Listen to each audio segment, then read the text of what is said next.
نور الدین زنگی کی مکمل اور تفصیلی داستان۔ نور الدین زنگی کی شخصیت اسلامی تاریخ میں ایک سنہری باب کی مانند ہے۔ وہ نہ صرف ایک عظیم سپہ سالار تھے بلکہ ایک نیک دل حکمران، مدبر سیاست دان اور سچے مسلمان رہنما بھی تھے۔ ان کی زندگی اور کام مسلمانوں کے لیے ایک رہنمائی کا نشان ہیں۔ نور الدین زنگی کی کامیاب فوجی مہمات اور ان کی حکمت عملی کی بدولت مسلمانوں نے صلیبیوں کے خلاف کامیاب جنگیں لڑیں اور اسلامی دنیا کو اتحاد کی راہ پر گامزن کیا۔ نور الدین زنگی کا پس منظر۔ نور الدین زنگی کا پورا نام نور الدین محمود بن زنگی تھا اور وہ 1118 میں ترکی کے علاقے ماردین میں پیدا ہوئے۔ ان کا تعلق زنگی خاندان سے تھا، جو ایک معروف ترک خاندان تھا جس کا تعلق سلجوقیوں سے تھا۔ زنگی خاندان نے اپنی جنگی صلاحیتوں اور حکمت عملی کی بدولت اسلامی دنیا میں ایک خاص مقام حاصل کیا تھا۔ نور الدین نے ابتدائی تعلیم اور فوجی تربیت اپنے والد کی نگرانی میں حاصل کی اور ان کے زیر سایہ اسلامی دنیا کے حالات اور جنگی حکمت عملیوں کو سمجھا۔ نور الدین کے والد زنگی بن احمد ایک بہادر اور معروف سپہ سالار تھے اور وہ بھی اپنی فوجی کامیابیوں کے لیے جانے جاتے تھے۔ زنگی بن احمد نے اپنے بیٹے نور الدین کو اپنی قیادت میں تربیت دی اور وہ چاہتے تھے کہ ان کا بیٹا ان کے کام کو آگے بڑھائے۔ نور الدین کی ابتدائی زندگی میں ہی انہوں نے اپنے والد سے جنگی حکمت عملیوں اور اسلامی اصولوں کی اہمیت سیکھی۔ نور الدین زنگی کی حکومت کی ابتدا۔ نور الدین زنگی نے اپنے والد کی وفات کے بعد 1128 میں ماردین کے علاقے کی حکومت سنبھالی۔ ان کی ابتدائی حکومتوں میں ان کا مقصد اسلامی ریاستوں کو ایک نیا عروج دینا اور صلیبیوں کے حملوں کا مقابلہ کرنا تھا۔ ان کا سب سے بڑا مقصد مسلمانوں کی سرزمین کی حفاظت اور مسلمانوں کے درمیان اتحاد تھا تاکہ ایک مضبوط قوت کے طور پر صلیبیوں کے حملوں کا مؤثر طریقے سے مقابلہ کیا جا سکے۔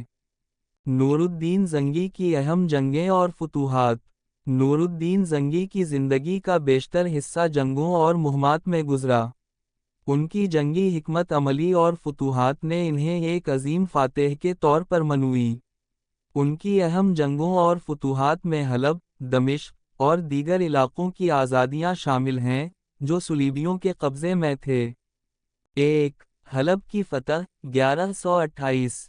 نور الدین زنگی نے اپنی پہلی اہم فتح حلب کے شہر پر حاصل کی۔ حلب پر اس وقت صلیبیوں کا قبضہ تھا اور وہ اسے اپنی فوجی حکمت عملی کے لیے استعمال کرتے تھے۔ نور الدین نے اس شہر کو آزاد کرنے کے لیے ایک طویل اور بھرپور مہم چلائی۔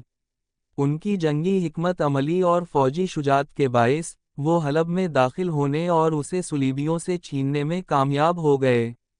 اس فتح نے مسلمانوں کے حوصلے کو بلند کیا اور نور الدین کو پورے علاقے میں ایک عظیم رہنما کے طور پر متعارف کرایا۔ 2. دمشق کی فتح 1130۔ دمشق شہر پر بھی صلیبیوں کا خطرہ منڈلا رہا تھا۔ نور الدین زنگی نے دمشق کو صلیبیوں کے خطرے سے بچانے کے لیے سخت اقدامات اٹھائے اور اس شہر کو اپنے زیر قبضہ لے آیا۔ دمشق کی فتح نے نہ صرف ان کی حکمت عملی کو ثابت کیا بلکہ پورے علاقے میں مسلمانوں کے لیے ایک نیا عہد شروع کیا۔ اس فتح کے بعد نور الدین نے دمشق میں اسلامی خلافت کی استحکام کے لیے متعدد اصلاحات نافذ کیں۔ 3. صلیبیوں کے خلاف جنگیں۔ نور الدین زنگی نے صلیبیوں کے خلاف متعدد جنگیں لڑیں۔ ان کی سب سے اہم مہموں میں فلسطین کے مختلف حصوں کو آزاد کرانا اور صلیبیوں کی مختلف فوجوں کے ساتھ لڑائیوں میں کامیاب ہونا شامل تھا۔ ان کی جنگی حکمت عملی میں تفصیل سے تیاری، مضبوط دفاع اور حملے کی ٹھوس حکمت عملی شامل تھی، جو انہیں میدان جنگ میں ایک منفرد مقام فراہم کرتی تھی۔ 4. بیت المقدس کی بازیابی کی بنیاد۔ اگرچہ نور الدین زنگی نے بیت المقدس کو صلیبیوں سے واپس حاصل نہیں کیا، لیکن ان کی جنگی کامیابیاں اور حکمت عملی اس کی بازیابی کے لیے راہ ہموار کر گئی۔ ان کی کوششوں نے بالآخر 1187 میں ان کے جانشین صلاح الدین ایوبی کو بیت المقدس کی بازیابی میں کامیاب بنایا۔ نور الدین کا یہ خواب صلاح الدین نے حقیقت میں بدل دیا، اور اس کامیابی کا سہرا نور الدین کی حکمت عملی کو جاتا ہے۔ نور الدین زنگی کی شخصیت اور قیادت۔ نور الدین زنگی کی شخصیت نہ صرف ایک فاتح کی تھی بلکہ ایک نیک دل حکمران کی بھی تھی۔ وہ بہت سادہ، اصول پسند اور دیانت دار شخص تھے۔ ان کی زندگی میں دو خصوصیات نمایاں تھیں، ایک تو ان کا اسلام سے گہرا تعلق، اور دوسرے ان کی جنگی حکمت عملیوں کا انداز۔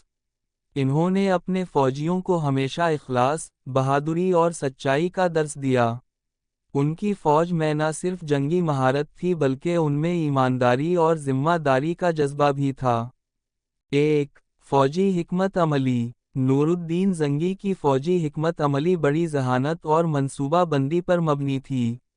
وہ ہمیشہ جنگوں میں اپنے دشمن کو غیر متوقع طور پر حملے کر کے شکست دیتے تھے۔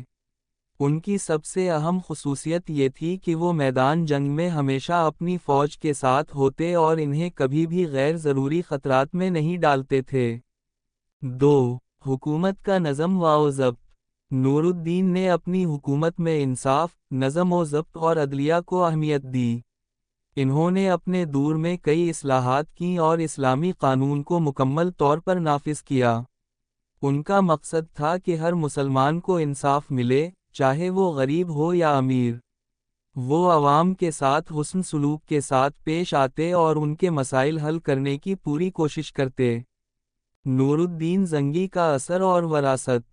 نور الدین زنگی کی وفات 1174 میں ہوئی، لیکن ان کی سیاست، حکمت عملی اور قیادت کا اثر کئی دہائیوں تک محسوس کیا گیا۔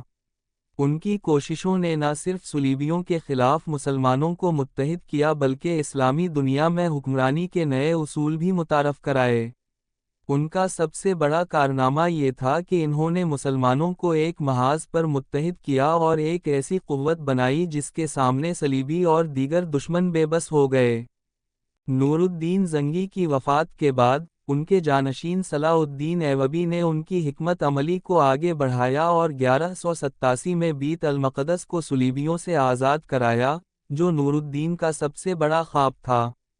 نتیجہ: نور الدین زنگی کی زندگی اور کام اسلامی تاریخ کے سنہری بابوں میں سے ایک ہیں۔